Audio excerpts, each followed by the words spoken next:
Three phase induction motor बहुत ही प्रचलित हैं क्योंकि इनकी बनावट बहुत ही आसान होती है, यह बहुत ही मजबूत होती हैं और बहुत ही भरोसेमंद होती हैं।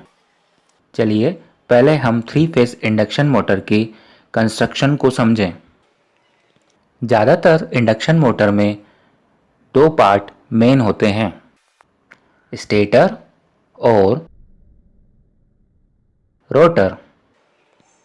स्टेटर नाम से समझ आ रहा है, स्टेटर यानी स्टेशनरी पार्ट, वह पार्ट जो स्थिर होता है, जो मूव नहीं करता। इसके बाहरी कवच को स्टेटर फ्रेम कहा जाता है और इसे योक भी कहा जाता है। इसका अंदरूनी भाग काफ़ी सारी स्टैंपिंग्स से मिलकर बना होता है। इन स्टैंपिंग्स को लैमिनेशन भी कहा जाता है।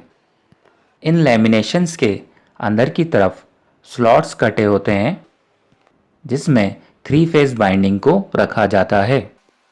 थ्री फेस मोटर में डिस्ट्रीब्यूटेड वाइंडिंग भरी जाती है जो कि कॉपर वायर या एल्यूमिनियम वायर से बनी होती है। ज़्यादातर वाइंडिंग डेल्टा कनेक्टेड होती है जिसे थ्री फेस सप्लाई से सप्लाई दी जाती है और वाइंडिंग को स्लॉट्स में इस प्रकार रखा जाता है कि जब हम थ्री फेस सप्लाई देते हैं तब यह वाइंडिंग घूमती हुई मैग्नेटिक फील्ड बनाती है। वाइंडिंग को अलग अलग तरीके से बांधा जाता है, अलग अलग नंबर ऑफ पोल्स के लिए। यह इस पर निर्भर करता है कि हमें स्पीड कितनी चाहिए, क्योंकि स्पीड इन्वर्सली प्रोपोर्शनल होती है नंबर ऑफ पोल्स के। इसका फॉर्मूला है NS is equals to 120F/P। यहाँ पर NS सिंक्रोनस स्पीड है, वह स्पीड जिस गति से मैग्नेटिक फील्ड घूमती है। F फ्रीक्वेंसी है सप्लाई से दी जाने वाली और P नंबर ऑफ पोल्स है। अब बात करते हैं रोटर की। रोटर नाम से समझ आ रहा है, यह घूमने वाला पार्ट है। इसमें शाफ्ट के ऊपर सिलेंड्रिकल कोर होती है। इस कोर में बाहर की तरफ पैरेलल स्लॉट्स बने होते हैं जिनमें कंडक्टर बार्स को रखा जाता है। कंडक्टर बार्स जो होते हैं वह कॉपर के या एल्यूमिनियम के होते हैं जिन्हें हर स्लॉट में रखा जाता है। इन कंडक्टर्स को शॉर्ट सर्किटिंग एंड रिंग के द्वारा आपस में कनेक्ट कर दिया जाता है।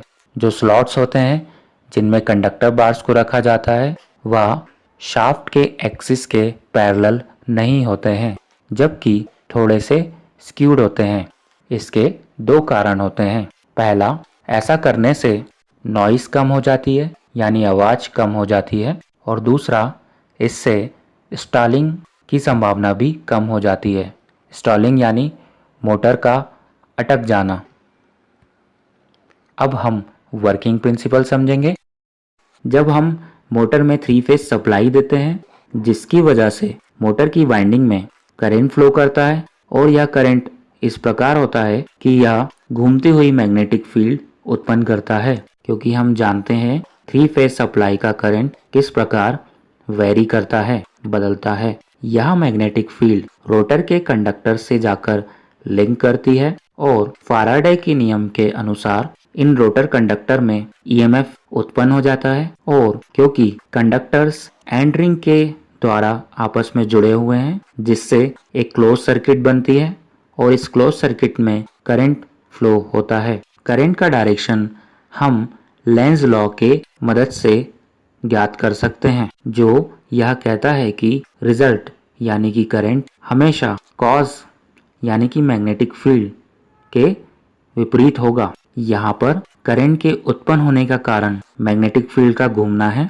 यानी कि करंट उस डायरेक्शन में फ्लो होगा जिससे वह कॉस को अपोज कर सके, यानी कि अपनी मैग्नेटिक फील्ड बनाकर कॉस का विरोध कर सके।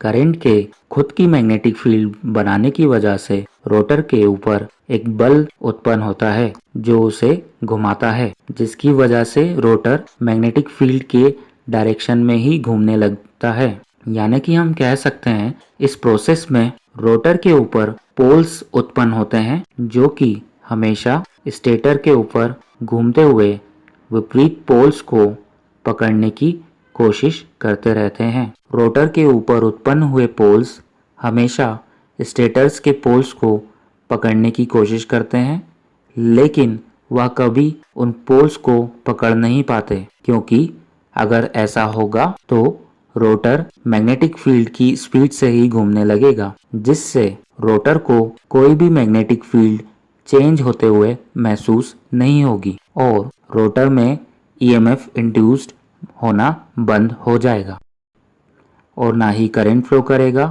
और ना ही रोटर के ऊपर पोल्स उत्पन्न होंगे। इसी कारण से रोटर कभी भी घूमती हुई मैग्नेटिक फील्ड की स्पीड से नहीं घूमता। जैसा कि हमने जाना, स्टेटर की फील्ड सिंक्रोनस स्पीड से घूमती है और रोटर हमेशा सिंक्रोनस स्पीड से कम तेजी पर घूमता है, जिसकी वजह से इंडक्शन मोटर को असिंक्रोनस मोटर भी कहा जाता है, क्योंकि यह कभी भी सिंक्रोनस स्पीड पर नहीं घूमती। यह प्रक्रिया तब तक चलती रहेगी जब तक हम वाइंडिंग को सप्लाई देंगे। तो इंडक्शन मोटर इस प्रकार कार्य करती है। इसकी और भी डिटेल्स को हम अपने आने वाले वीडियोस में कवर करेंगे। होप आपको ये वीडियो पसंद आया होगा और अब आपको एक बेसिक आइडिया हो गया होगा कि इंडक्शन मोटर किस प्रकार कार्य करती है।